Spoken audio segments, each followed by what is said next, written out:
ಕೆಲವು ಕ್ಷಣಗಳಲ್ಲಿ ಅಯೋಧ್ಯೆಯ ಪ್ರಾಂಗಣಕ್ಕೆ ರಾಮನ ಮೂರ್ತಿ ಆಗಮನವಾಗುತ್ತೆ. ಮೆರವಣಿಗೆ ಮೂಲಕ ರಾಮನ ಮೂರ್ತಿ ಆಗಮನವಾಗ್ತಾ ಇದೆ. ಒಂದು ಸುಸಜ್ಜಿತವಾಗಿರುವಂತಹ ಲಾರಿಯಲ್ಲಿ ಮೂರ್ತಿಯನ್ನ ತೆಗೆದುಕೊಂಡು ಬರಲಾಗ್ತಾ ಇದೆ. ಅಯೋಧ್ಯೆಯಲ್ಲಿ ಪೂಜಾ ವಿಧಿವಿಧಾನಗಳು ಜೋರಾಗಿ ನಡೀತಾ ಇದ್ದಾವೆ. ಪುರೋಹಿತರು ಅರ್ಚಕರಿಂದ ಪೂಜಾ ಕೈಂಕರ್ಯಗಳನ್ನು ಹಮ್ಮಿಕೊಳ್ಳಲಾಗ್ತಾ ಇದೆ. ಇತ್ತ ಅಯೋಧ್ಯೆ ಮಧುವಣಗಿತ್ತಿಯಂತೆ ಸಿಂಗಾರಗೊಂಡಿದೆ. ರಾಮನನ್ನ ಸ್ವಾಗತಿಸ್ತಾ ಇದೆ. ಇದೇ ಸಂದರ್ಭದಲ್ಲಿ ರಸ್ತೆಯುದ್ದಕ್ಕೂ ಜೈ ಶ್ರೀರಾಮ್ ಘೋಷಣೆಗಳು ಮೊಳಗ್ತಾ ಇವೆ. ಅಯೋಧ್ಯೆಯಲ್ಲಿ ಭಾರೀ ಪೊಲೀಸ್ ಬಿಗಿ ಬಂದೋಬಸ್ತನ್ನು ಹಮ್ಮಿಕೊಳ್ಳಲಾಗಿದೆ. ಇನ್ನು ಅದೇ ರೀತಿಯಾಗಿ ಭದ್ರತಾ ಪಡೆಗಳು ಕೂಡ ಆಗಮಿಸಿದ್ದಾವೆ. ಇಂಟೆಲಿಜೆನ್ಸ್ ಕೂಡ ಸಾಕಷ್ಟು ಭದ್ರತೆಯನ್ನು ಹೆಚ್ಚಳ ಮಾಡಿದೆ. ಅದೇ ರೀತಿಯಾಗಿ ಯಾವುದೇ ರೀತಿಯಾದಂತಹ ಗೊಂದಲಗಳು ಸೃಷ್ಟಿಯಾಗದಂತೆ ಹೆಜ್ಜೆ ಹೆಜ್ಜೆಗೂ ಪೊಲೀಸರನ್ನು ನಿಯೋಜನೆ ಮಾಡಲಾಗಿದೆ. ಇನ್ನು ಅದೇ ರೀತಿಯಾಗಿ ಭಾರೀ ಪೊಲೀಸ್ ಬೆಂಗಾವಲು, ಭದ್ರತೆಯ ಬೆಂಗಾವಲಿನಲ್ಲಿ ರಾಮನ ಮೂರ್ತಿ ಆಗಮಿಸ್ತಾ ಇದೆ. ಒಂದು ಸುಸಜ್ಜಿತವಾದಂತಹ ಲಾರಿಯಲ್ಲಿ ರಾಮನ ಮೂರ್ತಿಯನ್ನು ತೆಗೆದುಕೊಂಡು ಬರಲಾಗ್ತಾ ಇದೆ. ಇನ್ನು ಇದೇ ಸಂದರ್ಭದಲ್ಲಿ ಅತಿ ಹೆಚ್ಚಿನ ಪೊಲೀಸ್ ವಾಹನಗಳು ಕೂಡ ಬೆಂಗಾವಲಿಗಿದ್ದಾವೆ. ಮತ್ತೊಂದೆಡೆಯಲ್ಲಿ ಭದ್ರತಾ ಪಡೆಗಳಿದ್ದಾವೆ. ಇನ್ನು ಅದೇ ರೀತಿಯಾಗಿ ಇಂಟೆಲಿಜೆನ್ಸ್ ಕೂಡ ಸಾಕಷ್ಟು ಮಾಹಿತಿಗಳನ್ನು ಕಲೆ ಹಾಕಿದೆ. ಯಾವುದೇ ರೀತಿಯಾದಂತಹ ಅಹಿತಕರ ಘಟನೆಗಳು ನಡೆಯದಂತೆ ಸುಸಜ್ಜಿತವಾಗಿ ರಾಮನ ಮೂರ್ತಿಯನ್ನು ಮಂದಿರದ ಪ್ರಾಂಗಣಕ್ಕೆ ತೆಗೆದುಕೊಂಡು ಹೋಗುವಂತಹ ಕೆಲಸವನ್ನು ಮಾಡಲಾಗುತ್ತೆ. ನಾಳೆ ಆ ಜಾಗದಲ್ಲಿ ಅಂದರೆ ಗರ್ಭಗುಡಿಯಲ್ಲಿ ರಾಮನ ಮೂರ್ತಿಯನ್ನು ಇರಿಸಲಾಗುತ್ತೆ. ಜನವರಿ 22ರಂದು ದೇಶದ ಅನೇಕ ಗಣ್ಯರು ಆಗಮಿಸ್ತಾರೆ. ದೇಶದ ಮೂಲೆ ಮೂಲೆಯಿಂದಲೂ ಕೂಡ ಅನೇಕ ಸಂತರು ಸಾಧುಗಳು ಆಗಮಿಸ್ತಾರೆ. ಎಲ್ಲರ ಒಂದು ಸಮ್ಮುಖದಲ್ಲಿ 22ನೇ ತಾರೀಕಿನಂದು ರಾಮಲಲ್ಲಾನ ಮೂರ್ತಿಯನ್ನು ಪ್ರತಿಷ್ಠಾಪನೆ ಮಾಡಲಾಗುತ್ತೆ, ಪ್ರಾಣ ಪ್ರತಿಷ್ಠಾಪನೆ ಮಾಡಲಾಗುತ್ತೆ. ಒಂದೆಡೆ ದಿನಗಣನೆ ಆರಂಭವಾಗಿದೆ, ಮತ್ತೊಂದೆಡೆಯಲ್ಲಿ ಧಾರ್ಮಿಕ ವಿಧಿವಿಧಾನಗಳನ್ನು ನೆರವೇರಿಸಲಾಗ್ತಾ ಇದೆ. ಒಟ್ಟು 7 ದಿನಗಳವರೆಗೆ ನಿರಂತರವಾಗಿ ಧಾರ್ಮಿಕ ವಿಧಿವಿಧಾನಗಳನ್ನು ನೆರವೇರಿಸೋದಕ್ಕೆ ಅಂತ ನಿನ್ನೆಯಿಂದ ಧಾರ್ಮಿಕ ವಿಧಿವಿಧಾನಗಳನ್ನು ಆರಂಭ ಮಾಡಲಾಗಿದೆ. 22ನೇ ತಾರೀಕಿನವರೆಗೆ ಎಲ್ಲ ಧಾರ್ಮಿಕ ವಿಧಿವಿಧಾನಗಳನ್ನು ನೆರವೇರಿಸಿ ರಾಮನ ಮೂರ್ತಿಯನ್ನು ಪ್ರತಿಷ್ಠಾಪನೆ ಮಾಡಲಾಗುತ್ತೆ. ಇನ್ನು ಅದೇ ರೀತಿಯಾಗಿ ಪ್ರತಿಷ್ಠಾಪನೆ ಆಗುವಂತಹ ದಿನದವರೆಗೆ, ಪ್ರಾಣ ಪ್ರತಿಷ್ಠಾಪನೆ ಮುಗಿಯುವವರೆಗೆ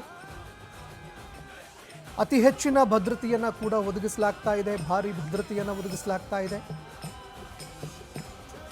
20, 21, 22ನೇ ತಾರೀಕಿನಂದು ಜನಸಾಮಾನ್ಯರಿಗೆ ಮಂದಿರದ ಪ್ರಾಂಗಣದೊಳಗೆ, ಮಂದಿರದ ಆವರಣದೊಳಗಡೆ ಪ್ರವೇಶ ಇರೋದಿಲ್ಲ.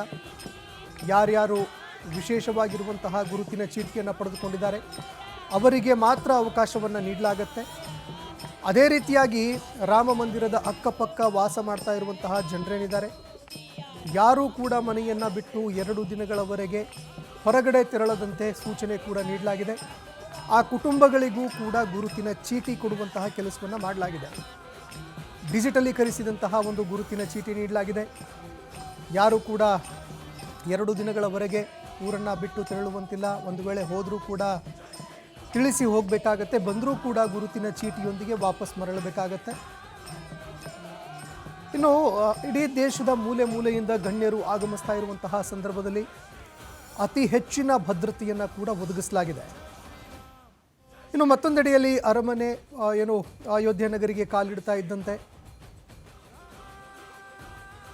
ಪಟ್ಟಾಭಿಷೇಕದ ಒಂದು ಕಳೆಗಟ್ಟಿರುವಂತಹ ವಾತಾವರಣ ಕಂಡುಬರುತ್ತೆ. ರಸ್ತೆಯುದ್ದಕ್ಕೂ ಹೂವಿನಿಂದ ಸಿಂಗರಿಸಲಾಗಿದೆ. ತಳಿರು ತೋರಣ, ಲೈಟಿಂಗ್ಸ್ನಿಂದ ರಸ್ತೆಗಳು ಕಂಗೊಳಿಸ್ತಾ ಇದೆ. ಇನ್ನು ಒಂದು ರೀತಿಯಲ್ಲಿ ಅಯೋಧ್ಯೆ ನಗರಿಯಲ್ಲಿ ಕಾಲಿಟ್ಟ ತಕ್ಷಣ ಸ್ವರ್ಗಕ್ಕೆ ಕಾಲಿಟ್ಟಂತಹ ಒಂದು ಭಾಸವಾಗ್ತಾ ಇದೆ. ಒಟ್ಟು 51 ಘಾಟ್ಗಳು, ಪ್ರತಿಯೊಂದು ಘಾಟ್ಗಳಲ್ಲೂ ಕೂಡ ವಿಶೇಷ ಪೂಜೆ ಪುನಸ್ಕಾರಗಳನ್ನು ನೆರವೇರಿಸಲಾಗ್ತಾ ಇದೆ. ಬೇರೆ ಬೇರೆ ರಾಜ್ಯದ ಪ್ರಾತಿನಿಧ್ಯತೆಯನ್ನು ಹೊಂದಿರುವಂತಹ ಸಾಂಸ್ಕೃತಿಕ ಕಾರ್ಯಕ್ರಮಗಳನ್ನು ನೆರವೇರಿಸಲಾಗ್ತಾ ಇದೆ. ಇನ್ನು ಬೇರೆ ಬೇರೆ ರಾಜ್ಯಗಳಲ್ಲಿ ರಾಮನ ಪ್ರತೀತಿ ಬಗ್ಗೆ ಕೂಡ ಜನರಿಗೆ ತಿಳಿ ಹೇಳುವಂತಹ ಕೆಲಸವನ್ನು ಮಾಡಲಾಗ್ತಾ ಇದೆ, ಪರಿಚಯ ಮಾಡಿಕೊಡುವಂತಹ ಕೆಲಸ. ಅದೇ ರೀತಿಯಾಗಿ ಇವತ್ತು ಸರಯೂ ನದಿಯಿಂದ ಕಳಶದಲ್ಲಿ ನೀರನ್ನು ತರುವಂತಹ ಕೆಲಸವನ್ನು ಕೂಡ ಮಾಡಲಾಯಿತು. ಅನೇಕ ಮಹಿಳೆಯರು ತಲೆಯ ಮೇಲೆ ಕಳಸವನ್ನು ಹೊತ್ತು ನೀರನ್ನು ತೆಗೆದುಕೊಂಡು ಮೆರವಣಿಗೆ ಮೂಲಕ ಸಾಗಿದ್ದಾರೆ. ಇದೇ ಸಂದರ್ಭದಲ್ಲಿ ಪ್ರಧಾನ ಅರ್ಚಕರು, ದೇವಸ್ಥಾನದ ಟ್ರಸ್ಟ್ನ ಅನೇಕ ಗಣ್ಯರು ಸ್ಥಳಕ್ಕೆ ಆಗಮಿಸಿ ಇದಕ್ಕೆ ಚಾಲನೆ ಕೂಡ ಕೊಟ್ಟರು. ಇನ್ನು ಈ ನೀರನ್ನು ಶೇಖರಣೆ ಮಾಡಿ ಇಡಲಾಗುತ್ತೆ. ಪ್ರಧಾನಿ ನರೇಂದ್ರ ಮೋದಿಯವರು ಕೂಡ ಆಗಮಿಸುವಂತಹ ಸಂದರ್ಭದಲ್ಲಿ ಸರಯೂ ನದಿಗೆ ತೆರಳಿ ಅಲ್ಲಿಂದ ನೀರನ್ನು ತರುವಂತಹ ಕೆಲಸವನ್ನು ಮಾಡಲಿದ್ದಾರೆ. ಗಂಗೆಯನ್ನು ಹೊತ್ತು ತರುವಂತಹ ಕೆಲಸವನ್ನು ಮಾಡಲಿದ್ದಾರೆ. ಇನ್ನು ಅದಾದ ಬಳಿಕ ಎಲ್ಲ ಧಾರ್ಮಿಕ ವಿಧಿವಿಧಾನಗಳಂತೆ ರಾಮಲಲ್ಲಾನ ಪ್ರಾಣ ಪ್ರತಿಷ್ಠಾಪನೆಯನ್ನ ಮಾಡಲಾಗುತ್ತೆ. ಅದಾದ ಬಳಿಕ 2-3 ದಿನಗಳ ಬಳಿಕ ಸಾರ್ವಜನಿಕರಿಗೂ ಕೂಡ ದರ್ಶನಕ್ಕೆ ಅವಕಾಶ ಮಾಡಿಕೊಡಲಾಗುತ್ತೆ.